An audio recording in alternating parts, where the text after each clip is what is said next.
Good morning. Let me read from the scriptures from Exodus chapter 17, verse 1 to 3, and Matthew chapter 4, verse 1 to 3.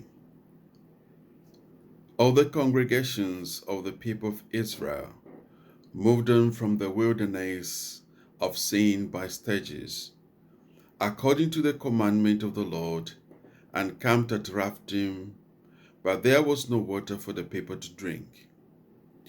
Therefore people quarreled with Moses and said, "Give us water to drink."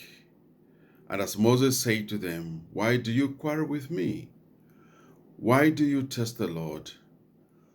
But the people thirsted there for water.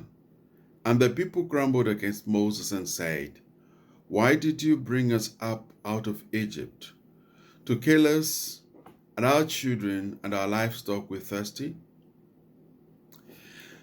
And from Matthew, then Jesus was led up by the Spirit into the wilderness to be tempted by the devil. And after fasting 40 days and 40 nights, he was hungry. And the tempter came and said to him, "If you are the Son of God, command these stones to become loaves of bread." This is the word of God. Let us sing one of my favorite hymns from Singing the Faith 481, "The Lord is my shepherd."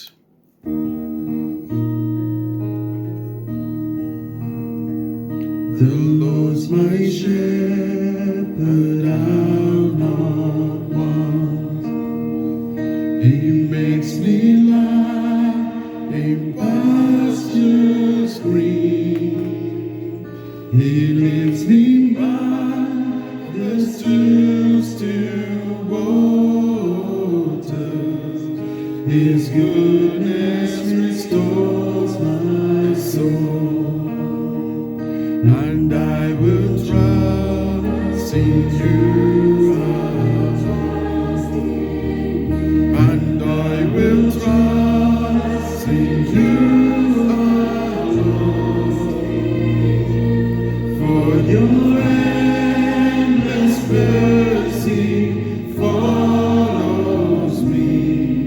Your goodness will lead me home. He guides my ways in righteousness, and He anoints my head with oil, and my cup it overflows with joy. I feast on His pure delight. And I will trust in you alone. And I will trust in you alone. For your endless mercy follows me. Your goodness will lead me home. Hallelujah. If though I walk the darkest path, I will not fear the evil one. For you are with me, and your rod and staff, the comfort I need to know. And I will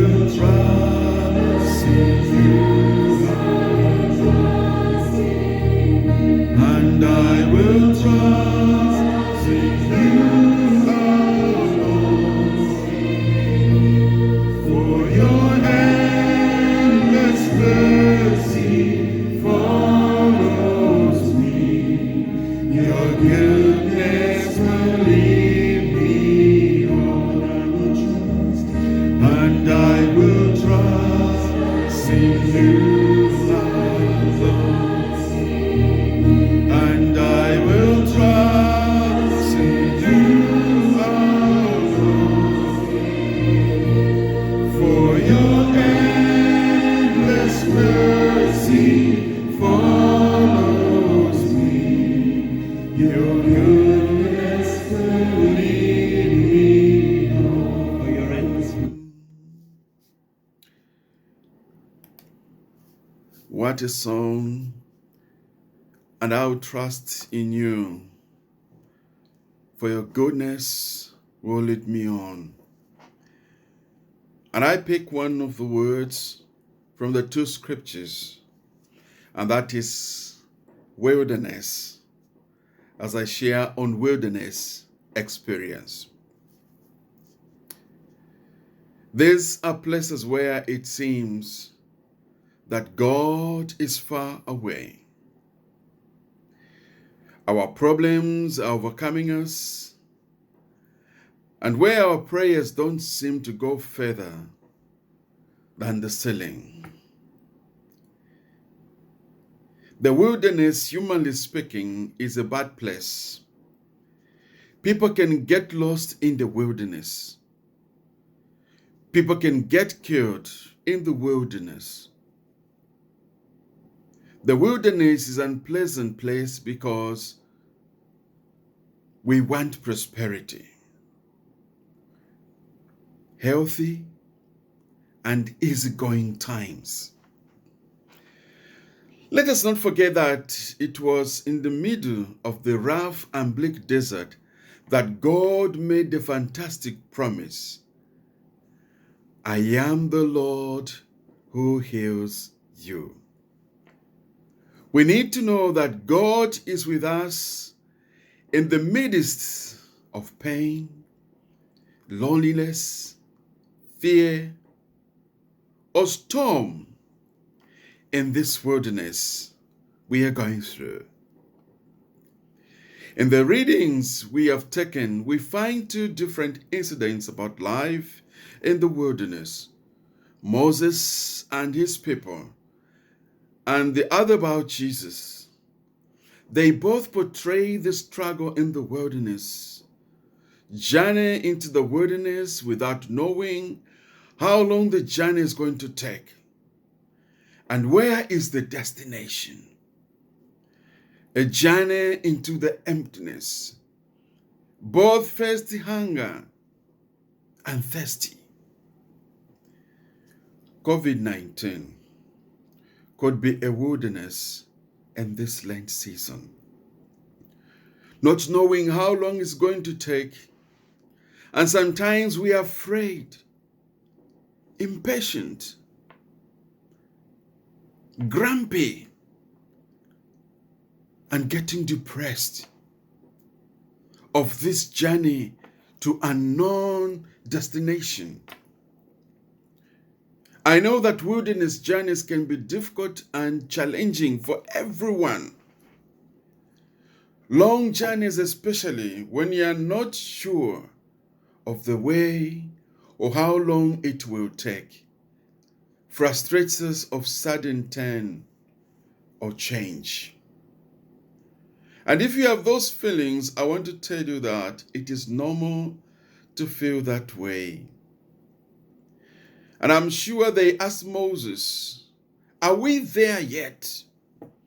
Or complained of being bored and tired, complained of being thirsty. COVID-19 is like a wilderness. And in every direction we face, we want to find answers. In the Exodus story, they went into the unknown, unfamiliar place or environment, and were thirsty and hungry. We are thirsty too, for answers and clarity, thirsty for a destination, thirsty for an end to the unknown disease, thirsty to this unfamiliar experience that keeps us away from everything we love and cherish. Thirsty to an end of risk and fear. But the good news is that the Israelites eventually got to the promised land. And Jesus overcame the challenges and struggles in the wilderness. And we will get through this wilderness of COVID-19.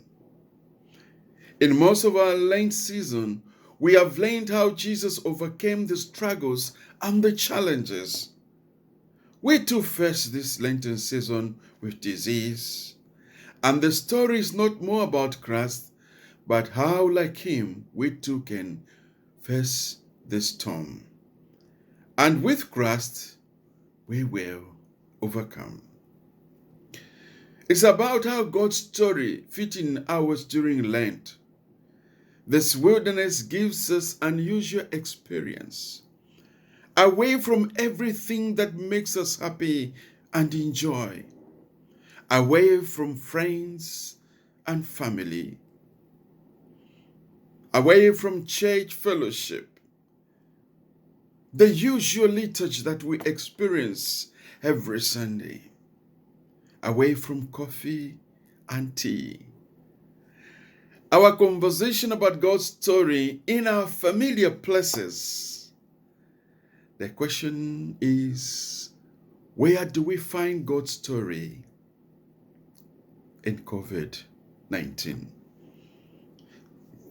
What if we let the current inconvenience and disruption and focus our attention on what really matters and who really matters? Like washing our hands regularly. Social distancing takes us into a time of reflection and prayer, like Jesus in the wilderness. We offer support to those who are lonely.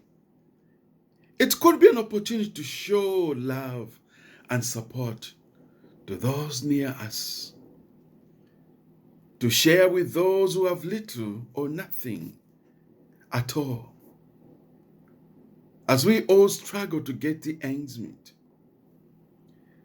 Remember, we are each other's keeper. Encourage each other that in this storm, God is with us. Jesus, our shepherd, like we sang, will lead us through it. He said, I shall never leave you nor forsake you. When life seems like a tomb, remember the Lenten story ends with a triumph, the resurrection. We have hope, and one day the storm will be over. May God journey with us in this Lenten season, and may God bless us all. Amen.